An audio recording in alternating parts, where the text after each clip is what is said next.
Hello F11 members and welcome to the Fundamentals of Post-Production video tutorials for issue 52, May 2016. What I'd like to do with you today is take you to Paris, and in association with the accompanying issue I wrote in this very in this very edition of the Chasing the Light online magazine, the field trial of the Canon 1DX Mark II, I'd like to talk you through the post-production of this picture you see in front of you of a couple of joggers on the banks of the Seine in Paris. So let's go to what we're seeing here is the images side by side, the image straight out of the camera on the left and the image after I've finished the post-production on it on the right. As you can see, not a huge amount of difference, very, very subtle. But subtlety is what this game is all about, so I think this is quite an interesting picture to work through. Let's start though by going back in library mode to the image here, and I shot it on the Seine, and because I was under the bridge there, I don't have any GPS data in camera. Of course, GPS is built into the 1DX Mark II, so if I go to this picture here, which was shot just beforehand up on the bridge above, now here, if I click this little icon in the bottom of the image there, which tells me GPS information is embedded in the image, if I now click on that, it takes me to a map display showing where I shot each frame here. And as you can see, that's the Pont de la Tournelle in Paris, and of course I can zoom out on that display to get more information, and there we see it, the Ile de la Cité there, Notre Dame, the River Seine. Useful information to pull out to put in the caption. Okay, that's just an aside, just how the GPS system works in tandem with Lightroom. So let's now just go back to the image that I want to work on. And I shot this on high-speed drive, 14 frames a second, as the runners ran through my frame. And there's just one image that for me does it, that is so much better than the rest. Just find it again. Just give me a second here. There's trouble with so many frames. Yeah. Here we go, it's the one I've flagged here. So let's now look at this in the Develop module. Click on the Develop tab up the top, and I'm going to reset the picture because that's the finished article. That's how it came out straight out of the image, straight out of the camera. So what am I going to do to this picture? Well, as always, it pays to stand back and think about it. Not much needs to be done. It's a simple picture relying on the strong shapes of the silhouetted runners against that oh-so-Parisian backdrop. Normally, when I'm working on the post-production of images, I start up here, looking at the histogram and start dealing with my black and white points. But the first thing I'm going to do today is come down to here, the lens corrections section of the Develop module.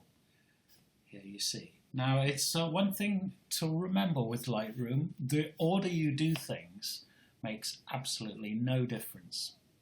Because we're applying virtual adjustments to an image, it's not affecting the RAW at all, so the actual order we do them is of no consequence at all. But the first thing I'm looking at this picture is, to me, I'm shooting looking slightly up at my subjects. So that means that the background, which has the very strong verticals of the towers of Notre Dame, looks like it's slightly wonky. Firstly, I've not got my horizons dead level because I'm shooting handheld. That's why that's come about. I'm not very good at keeping my current camera level when I'm shooting handheld, but of course there is a display on the 1DX Mark II in the viewfinder that helps me do so. Nevertheless, I haven't got it quite right. So what I want to do is come along here to the profile section here, or rather the basic section of the lens corrections tab there. And the first thing I'm going to do is just click on the upright. You see here it says upright, and I'm going to now click on vertical there. And what that's done, if I just go back on that, excuse me, get rid of my presets, I want to come down. So if I go there, you can see the difference is very minimal, but it's just essentially corrected my vertical slightly. But the camera is still not dead level. So I'm going to click on level, and there the combination of the vertical and the level, vertically correcting my upright and leveling the image, has corrected that beautifully. I could of course enable my profile corrections as well.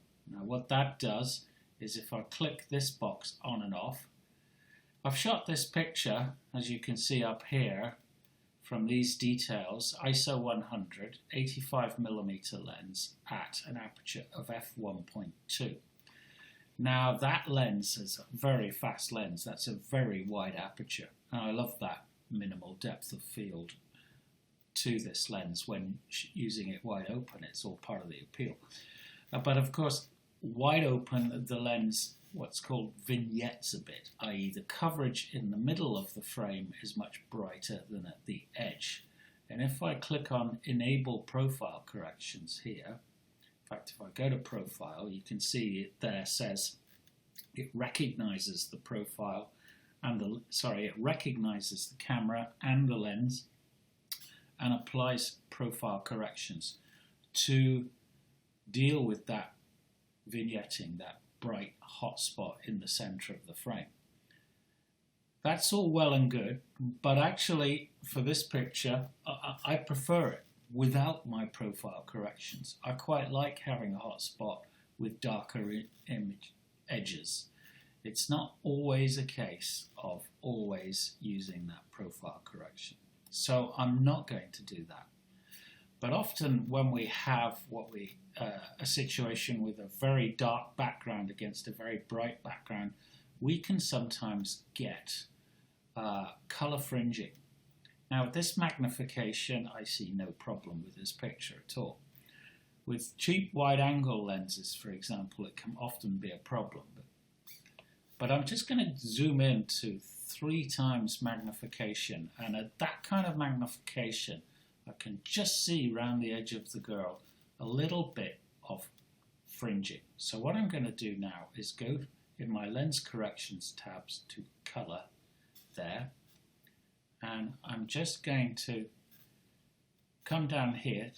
First of all, I'll click on remove chromatic aberrations, which doesn't appear to do much at all. Wouldn't expect that because this is a very good lens, a very expensive lens, and we wouldn't really expect many chromatic aberrations. But there's a little bit of color fringing there. So I come down to my defringe slider here, and there's an amount here, and I just pull that to the right, just a touch. All I need to go is to about 5 on that slider, and it's taken out that color fringing around the edge of the runner there. Come out to normal magnification there, and that's dealt with those lens corrections. Okay, next thing I want to do is as normal. Just excuse me 1 second. My apologies for that. Okay, so next thing I'm going to do is come up to the histogram and as usual look at that. And the first thing I notice is there's a fair bit of black clipping going on where I'm losing shadow information. That is of course entirely expected. I expected to expose these runners as dark black silhouettes, and if I hover my cursor over the indicator on the left hand side of the histogram, the blue tells me where I'm clipping my shadows. There's no shadow information there at all. I do have the scope though to move my white point slightly, to adjust my white point by holding down the Alt key and moving my white slider here to the right until I start to clip a few whites. And I'm going to go, I can go all the way to about plus 30 before I start to clip them. But you know, it's a subjective call at the end of the day. I don't want to make that background too bright, so I'm going to just go to plus 20 on my whites there. And now I'm going to look at my shadows. Now this is what's really interesting, and this is what reveals how much information is lurking there in the shadows to be pulled out if I want it.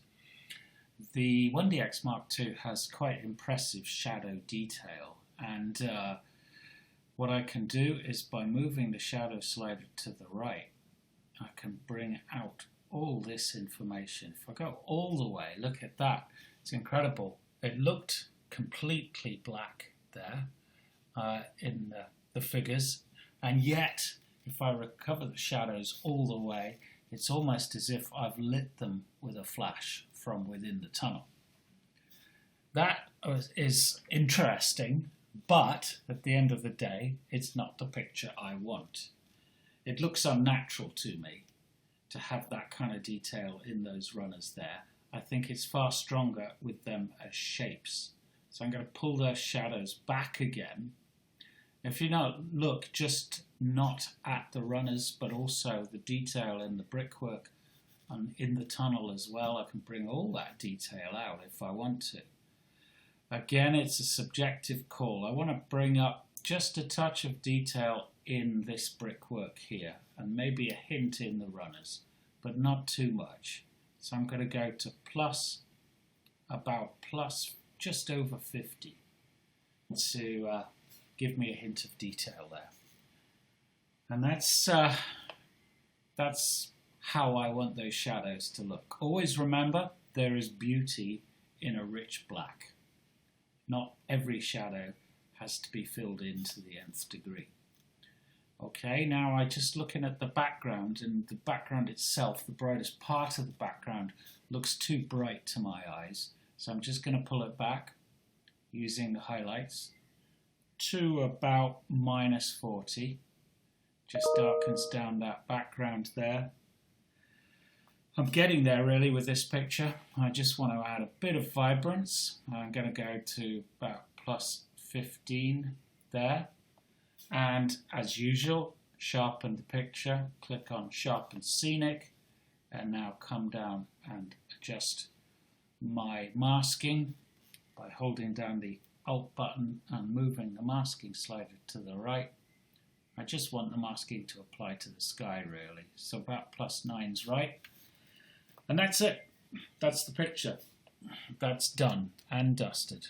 And if I go back to the comparison of before and after, again, subtle changes, but important changes.